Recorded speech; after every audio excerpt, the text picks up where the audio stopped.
Hey everyone, welcome back to the garden. Guess what? Today we are finally going to get our Armstrong Gold Maple planted. We're also going to get the Sugartina Crystalina Summersweet planted that we bought only, well, maybe a month ago. That was meant to replace the Summersweet, the pink spice, no, the ruby spice Summersweet at the bottom of our rain garden, our bottom rain garden down there. Hopefully you saw that. But I was looking in there the other day, and that rain garden's pretty full. Even if we take the Ruby Spice Summersweet out, it's still full.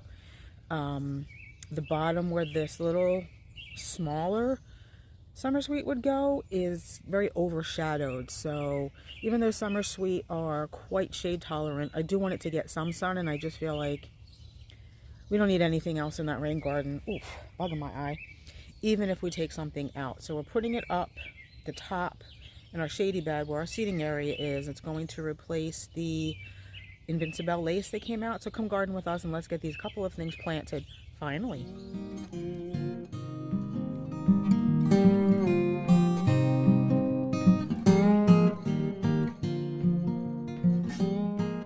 So here we are on the back deck where the poor Armstrong Gold Maple has been since December.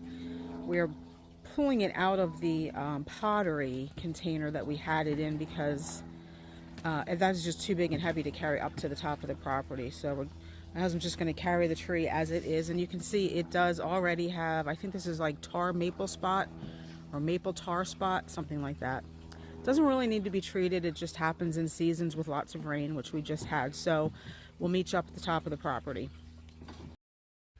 Take you along with. This is the bed that most stuff's coming out of. Just give you a shot of it.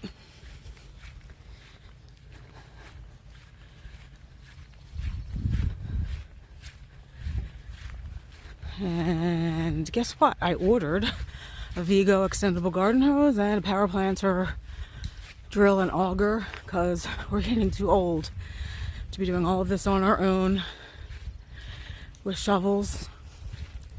Our ground's extremely rocky. We're always planting. Hopefully the heavy duty tips work in rocky soil like they're supposed to. Just ordered it today. Today's Saturday, June 1st. So hopefully we have it soon. So this is the old shed foundation where we've been dumping all of our extra soil and edging. I'm edging the beds, getting them ready for mulch. This is a Moonglow magnolia which needs to be moved. Actually has buds on it. I don't know if these have ever bloomed. No.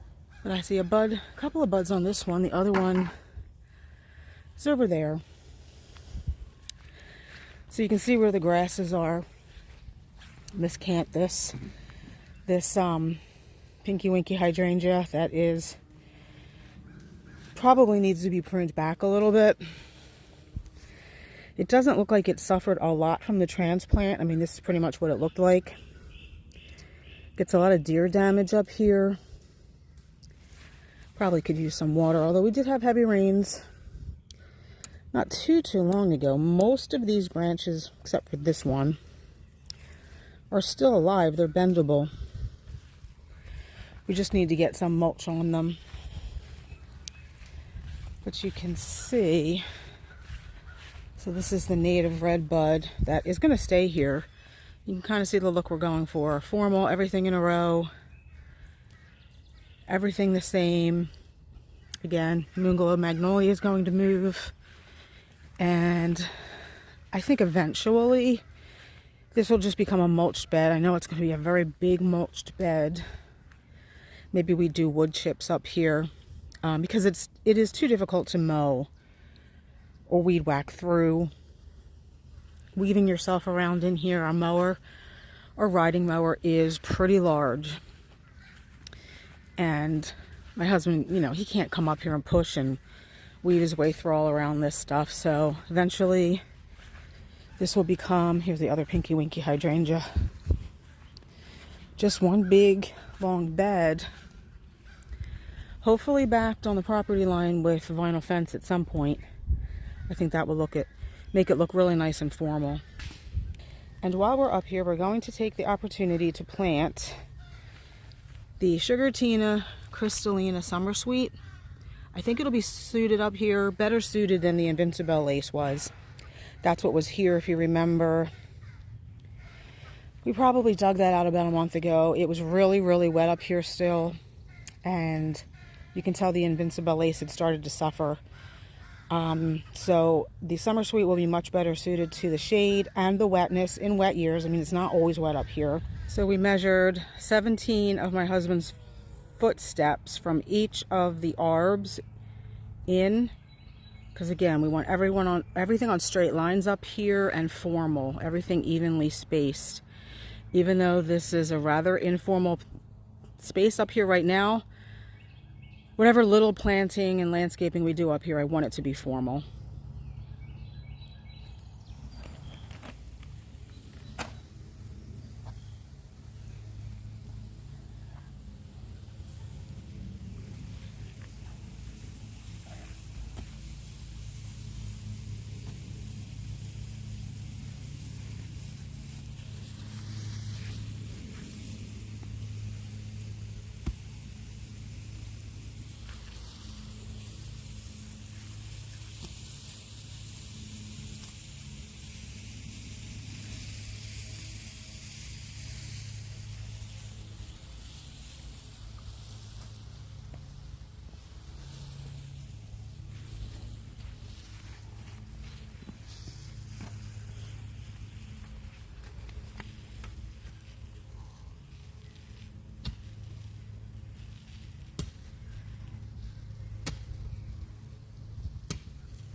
One of the reasons why I ordered the Vigo high flow 100-foot watering system is because we need high flow up here. We're more than 100 feet from the house, but you can see how weak that flow is. It might not be picking it up on camera, but when we're all the way up here watering, we need a high flow hose.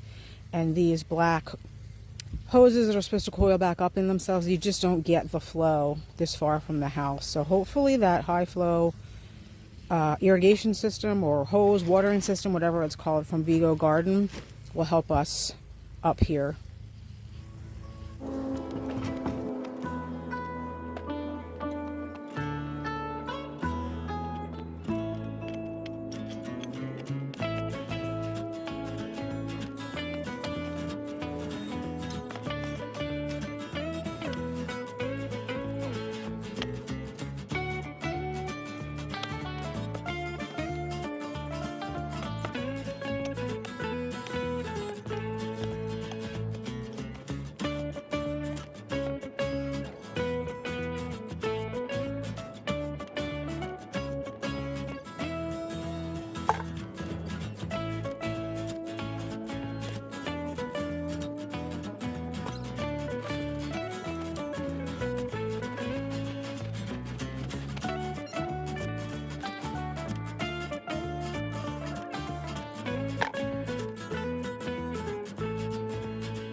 Just trying to make sure it's in an even line, and it is. It looks good. We raised it up quite high because it can get, again, this part of the property can hold on to water a lot, especially in really wet years like we just got through. So we want to make sure, even though it's a maple and maples can handle moist soil. It was kind of boggy up here until, I don't know, end of April. So we just want to make sure we're giving it the best chance of survival possible. Maple trees in the ground. I don't know if I said it, but we're going to save some mulch either from what we still have left in the pickup truck from my neighbor or in the next batch, to just put some mulch rings around all these plants. That'll help keep the moisture in so we don't have to water quite so often, and it will also help suppress the grass, because plants, as I said, I think I said, planted in the grass, shrubs and trees, even perennials, they don't compete with grass very well. So moving along, we are now going to get the Summersweet in over here in our shade bed.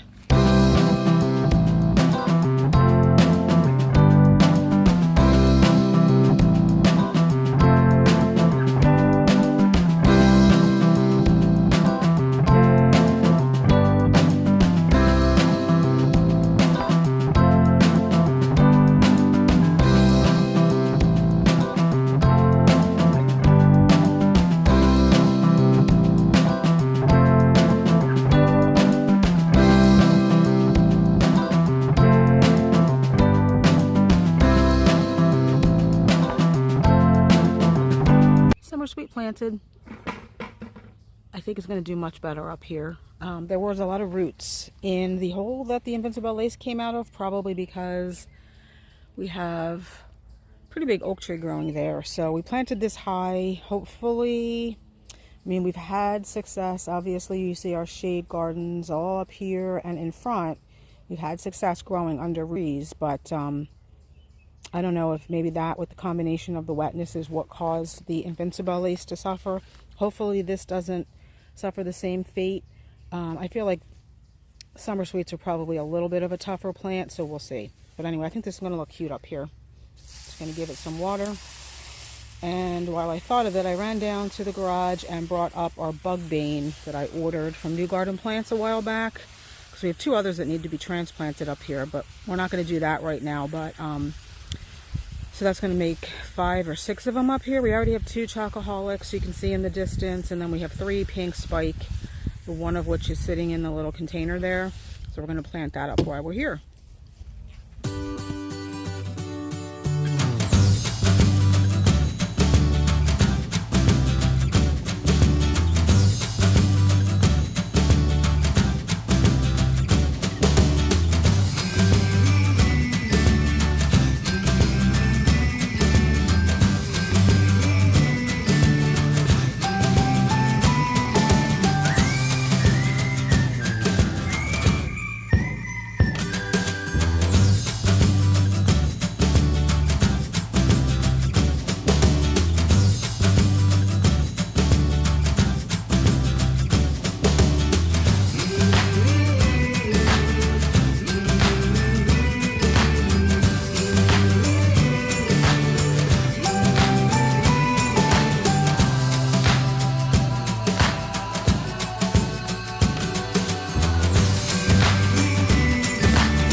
Cute little pink spike bugbane #1 in place.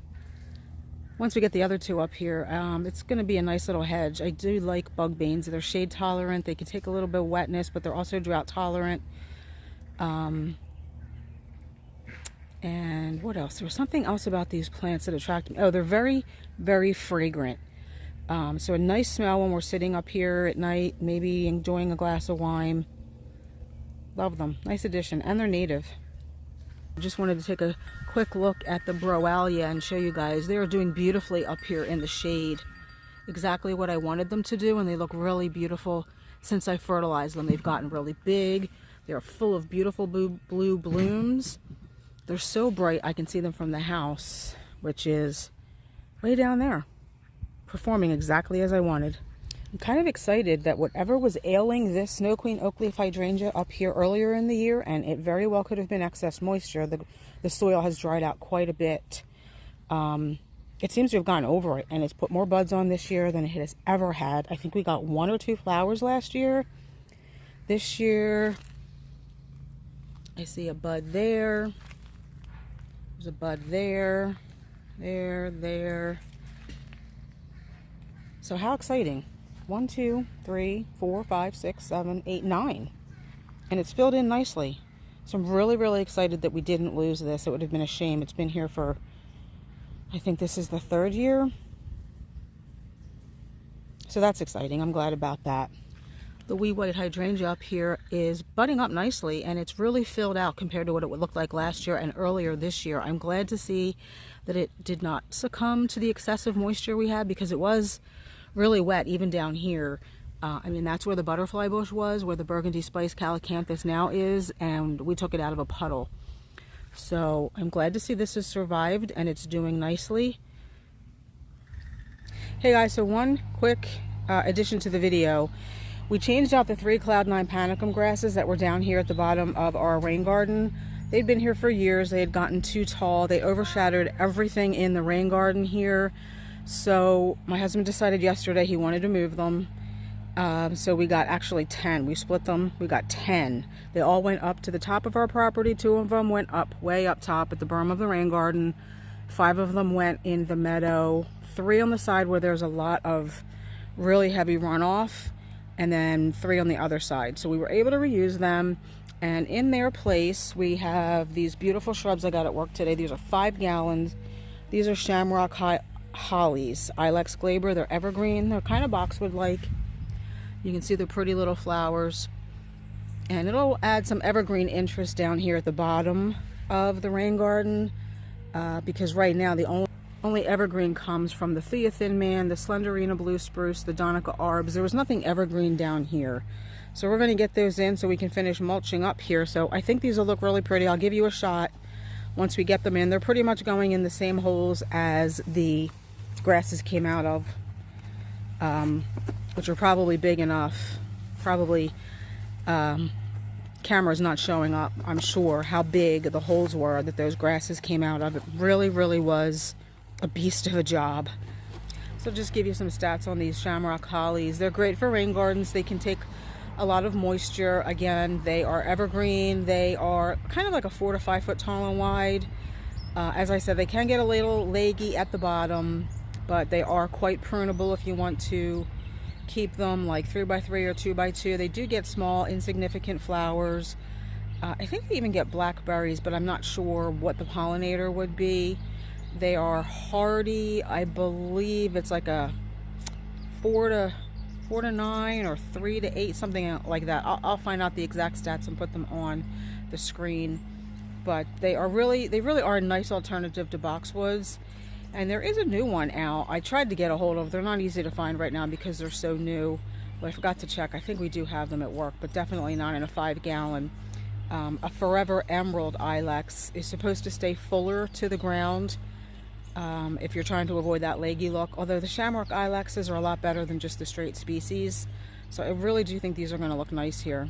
I'm excited to get this change done as well.